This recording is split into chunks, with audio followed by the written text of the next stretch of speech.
नमस्कार, जय शिवराय, जय शंभूराजे। मित्रांनो, एप्रिल महिना सुरू झालाय आणि एप्रिल महिन्यातील 6 तारखेला प्रभू श्रीरामाची जयंती आहे। प्रभू श्रीराम म्हटलं की नवतरुणांना, प्रभू राम भक्तांना रक्त असं उसळायला लागतं जयंती उत्सव आला की। पण खरंच प्रभू श्रीरामाचा जीवन प्रवास आणि प्रभू श्रीरामाची वंशावळ तुम्हाला माहीत आहे का? तर तीच आपण आज सांगणार आहोत आणि कशा पद्धतीने परिवार आणि कुटुंब हे नियोजन असतं आणि प्रभू श्रीरामांनी कशा पद्धतीने ते भोगले ते आपण आज जाणून घेऊ। राजा दशरथ त्यांना 3 पत्नी होत्या। पहिली माता कौसल्या, दुसरी माता कैकेयी आणि तिसरी माता सुमित्रा। कौसल्या मातेपासून प्रभू श्रीराम झाले,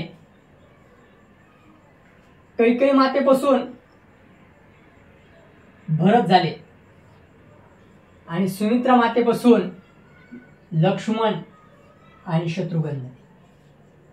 मित्रांनो, आज आपण पाहतो कशा पद्धतीने भाऊ बांधासाठी, वाट्यासाठी भांडत आहेत, झुंजत आहेत, आईबापाला जुमानत नाहीयेत आणि कशा पद्धतीने आईबापाची आज्ञा प्रभू श्रीरामानी आणि प्रभू श्रीरामाचं जे काही जीवन प्रवास आहे आणि त्यांचा आदर सन्मान म्हणून त्यांच्या भावांनी कशा पद्धतीने त्यांनी स्वतःचं आचरण आणि विचार शुद्ध ठेवून पुढची रणनीती आखली। तर प्रभू श्रीरामाला 14 वर्षाचा वनवास झाला। प्रभू श्रीरामाला ज्यावेळेस 14 वर्षाचा वनवास झाला, त्यांनी मागचा पुढचा कुठलाही विचार न करता आई वडिलांची आज्ञा म्हणून ते वनवासासाठी निघाले। त्यांच्या पाठोपाठ पत्नी सीता माता, त्यांना तर पती धर्म निभवायचा होता म्हणून ते त्यांच्या सोबत गेल्याच। पण लक्ष्मण ज्यावेळेस भावाला वनवास झाला त्यावेळेस लक्ष्मणाने कुठलाही विचार न करता प्रभू श्रीरामाच्या पाठीशी जाण्याचा निर्णय घेतला। मग प्रभू श्रीरामाच्या पाठीशी जाण्याचा निर्णय घेतला त्यावेळेस भरत तेथे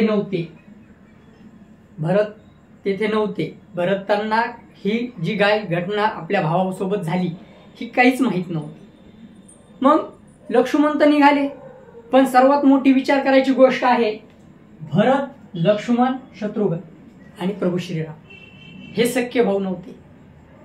तरीही त्यांच्यामध्ये जे प्रेम होतं ते सख्याच्याही पलीकडलं होतं आणि सख्यापेक्षाही जास्त होतं। मग कुठलाही विचार न करता लक्ष्मण भावाच्या पाठीशी निघाले वनवासासाठी आणि माहीत होतं वनवास म्हणजे काय, तिकडं पार्टी नाही, मजा नाही, काय नाही, काहीच नाही। एका वनामध्ये जाऊन वास करायचा, तिथे राहायचं, तिथे मग जे भेटन ते खायचं, नाही भेटलं तर उपाशी राहायचं, राजपाट कसलाही नाही, इकडं मखमली गाद्यांवर झोपायची सवय, इकडं राज व्यवहार करायची सवय, म्हणलं ते दास दासी नौकर चावकर आणून देणारे तिथं स्वतःनी करायचं आणि स्वतःनीच खायचं, ही दशा होणार होती।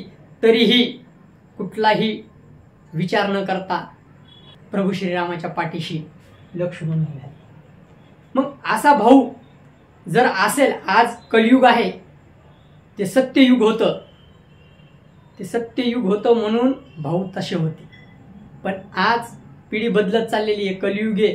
म्हणतात ना, ज्यावेळेस सत्ययुग होतं त्यावेळेस 100% प्रामाणिकपणा होता, 100% प्रामाणिकपणा होता।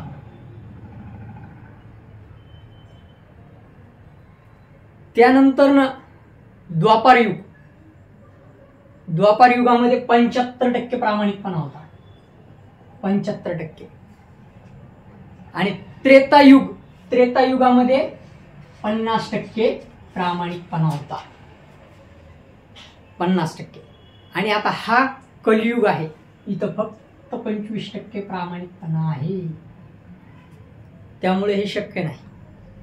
मग प्रभू श्रीरामाच्या पाठीशी लक्ष्मण निघाले, पण ज्या भरताला गादीवर बसवायचं होतं, सगळं ठरलेलं होतं, त्या भरताने ज्या वेळेस कळालं की प्रभू श्रीरामाला वनवास झाला, राम वनवासामध्ये गेलेत, वनामध्ये गेलेत, सीता माता सोबत आहेत, लक्ष्मण सोबत आहेत, मग ते कळताच कुठलाही विचार न करता ते ज्या दिशेने गेलेत त्याच दिशेने भरत गेले.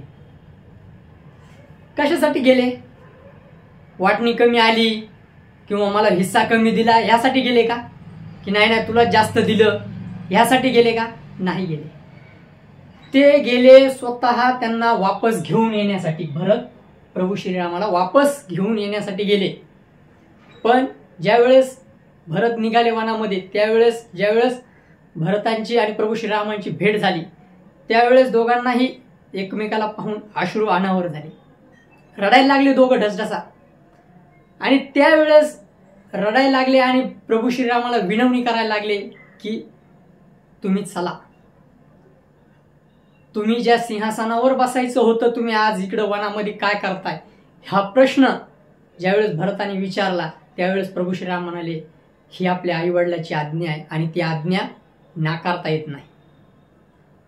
मग आईवडिलांनी का अशी आज्ञा दिली? का एवढे क्रूर झाले आणि का अशा पद्धतीने तुम्हाला वनामध्ये पाठवलं? मी त्यांना विचारणार. त्यावेळेस प्रभू श्रीराम म्हणाले तू कसलाच प्रश्न न करता तू माझा वनवास पूर्ण होईपर्यंत राज्यकारभार आहात. राज्यकारभाराला व्यवस्थित सांभाळ, व्यवस्थित जनतेची राज्याची निगराणी कर, रक्षा कर, त्यांना काय हवंय काय नाही हे सर्व पहा, हे प्रभू श्रीरामाने म्हटले. खूप विनवण्या केल्यानंतरही प्रभू श्रीराम आपल्या वनवासावर ठाम होते आणि भरतांना तिथून परतावं लागलं. ज्यावेळेस परत येत होते त्यावेळेस त्यांनी प्रभू श्रीरामाच्या पादुका घेतल्या.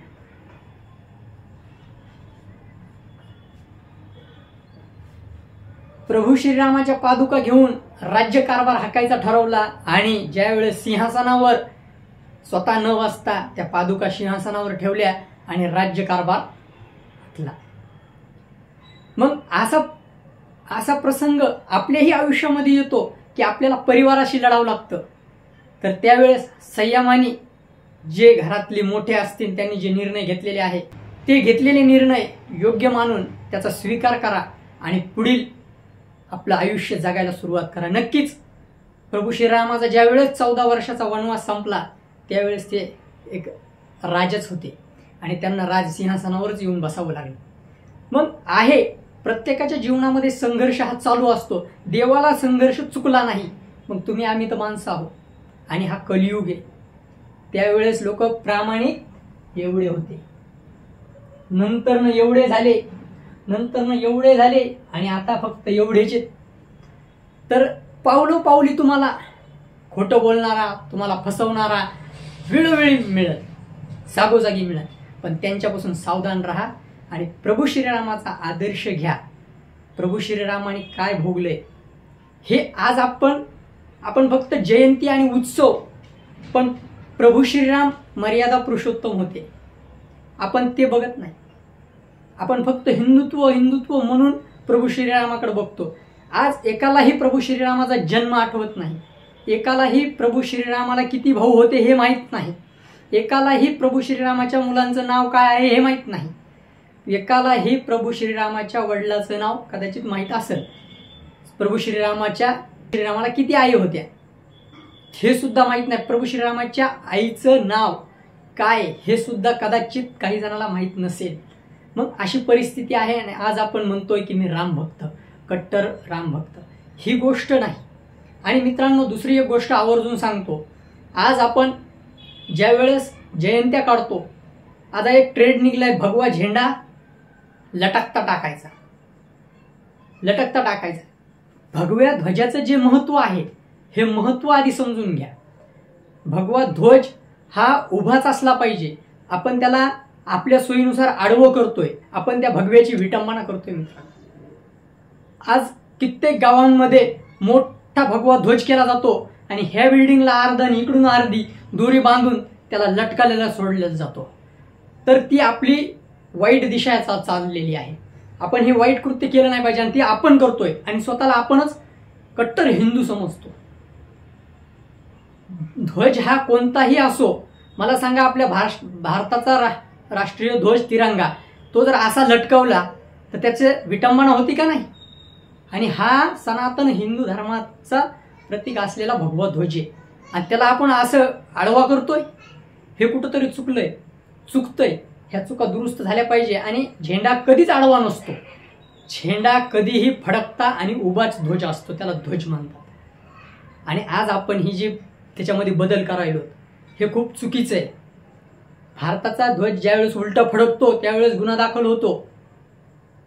आणि भारताच्याही ध्वजाच्या आधीचा हा भगवा ध्वज आहे, ह्याची विटंबना आपण करतोय, आपल्यालाच काही वाटलं पाहिजे ना.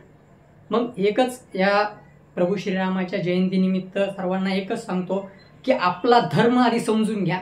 मी आजपासून हे टॉपिक चालू केलेले आहे. प्रत्येक देवांचा जीवन परिचय थोडक्यात मी सांगणार आहे.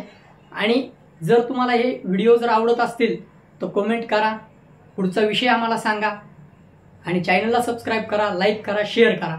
आणि इथून पुढं प्रभू श्रीरामाच्या जयंतीनिमित्त मी स्वतःला हिंदू समजतो, तर मी हिंदू धर्माचं तंतोतंत पालन करेन ही शपथ घ्या. आणि हिंदू धर्माचं जे आचरण आहे हे आपल्यात उतरवा. आपल्यात उतरल्याच्या नंतर ना आपण स्वतःला कट्टर हिंदू असं म्हणू शकतो. जय जिजाऊ, जय शिवराय, जय शंभूराजे, जय श्रीराम.